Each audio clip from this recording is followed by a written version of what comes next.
नमस्कार मित्रांनो, आपल्याला ह्या कागदपत्रावरती माहिती दिलेली आहे. जेव्हा आपल्याला दवाखान्यात जायचं, भरती व्हायचं असन तर तिथं आयुष्यमान कार्डला काय काय कागदपत्र लागते हे बघून घ्या.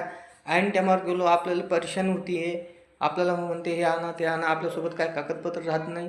त्याच्यामुळे हे कागद हे वर दिलेल्या माहितीनुसार तुम्हाला कधी ॲडमिट व्हायचं असन का ॲडमिट व्हायची वेळ आली असन तर हे एवढे हे नियम आहे. या नियमच्या हिशोबाने तुम्ही कागदपत्र घेऊन जा.